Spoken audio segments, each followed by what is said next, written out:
Hey friends! So have you ever had one of those moments where something should have been so painfully obvious that you should have picked up on it right away, but instead you completely missed it? Like your brain just went, nah, let's skip this one. Yeah, me too. It's a derpy coyote thing, trust me. Today's video is, well, it's epic. And when I say epic, I mean it's filled with cribs, a whole lot of pastel colors, and an ample supply of baby powder. That's right, friends, we're talking about baby furs again. But before we dive in, let me say this. We're here to talk about my silly experiences discovering something new about a friend. We're not here to make fun of folks or kink shame. So enjoy the ride, buckle up, and let's dive in. So let me paint a picture for you. I'm 22 years old, fresh out of college, and just getting deeper into the furry fandom. You know, like actually getting into it, going to fur meets, hanging out with people in the local community, making friends, the whole shebang. Well, one of those people I met was this seriously impressive guy. Like, I am talking super successful. Nice house, fancy car, a collection of cool fursuits, you name it, he had it. This dude was like living the dream. Well, at least my 22-year-old self's dream. At this point, I was living on coffee and whatever food I could scrounge together on a production set. You know the glamorous life they always talk about in the film industry? Yeah, spoiler alert, it's not glamorous when you're starting out. So naturally, hanging out with this guy was like visiting a future version of myself, where everything is together and somehow awesome. Now fast forward to one particular day when I'm over at his house.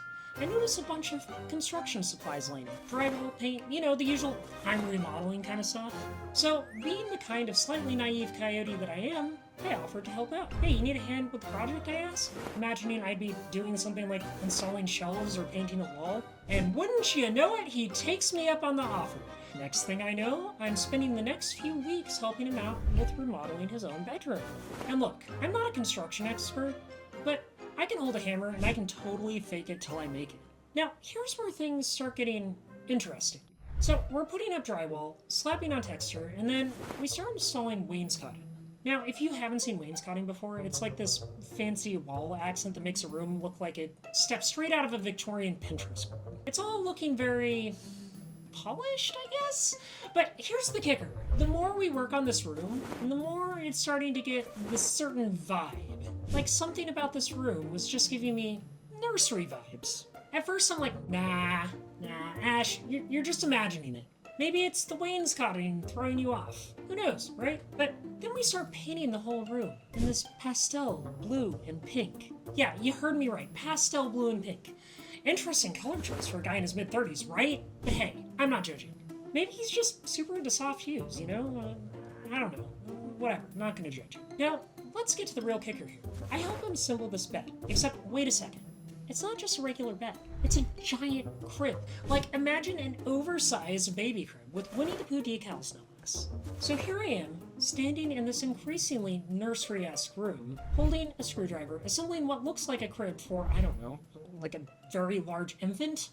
And I'm still thinking, wow, you know, this is really interesting taste in furniture, my dude. But hey, you do you. The best part? I'm not putting any of this together at this point. Not at all. I'm just over here, helping this guy build this thing, thinking that maybe it's like an artsy statement piece or something. Because, you know, we're furries, we get quirky sometimes. So, fast forward to me calling my husband, who was my boyfriend at the time, and telling him all about what I've been working on. I'm describing this room, right? Talking about the pastel colors, the crib, the Winnie the Pooh decor. And there's this long pause on the other end of the phone. You know the kind of silence that makes you think, oh crap, did I say something wrong? Yeah, that kind of silence. Finally, after what feels like an eternity, he says, Ash, I think you've been working on a baby fur's nursery. And I'm over here like, wait, what? Baby fur? What even is that?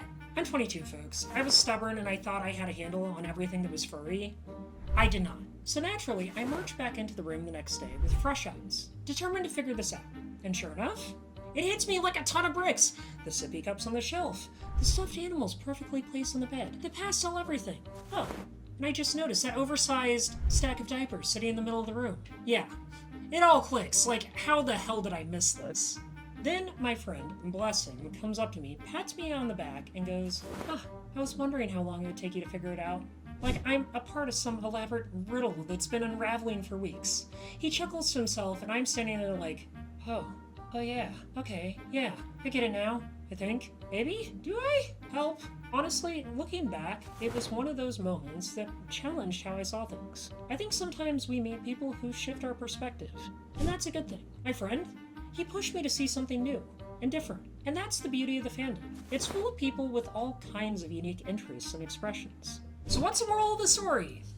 Sometimes you're helping a friend remodel a room, and sometimes you're unknowingly helping them build a baby fur nursery. Life's weird, and that's okay. Be open, be kind, and try not to miss the obvious like I did. Alright friends, that's the story for today. I hope you enjoyed this and got a good laugh out of it, because I sure did when I finally realized what was going on. If you enjoyed this little adventure and want to help me continue making videos like these, please consider checking out my Patreon. You can get lots of cool perks like early access videos, your name in the credits, and so much more. As always, stay safe, stay kind, and I'll catch you in the next one. Bye!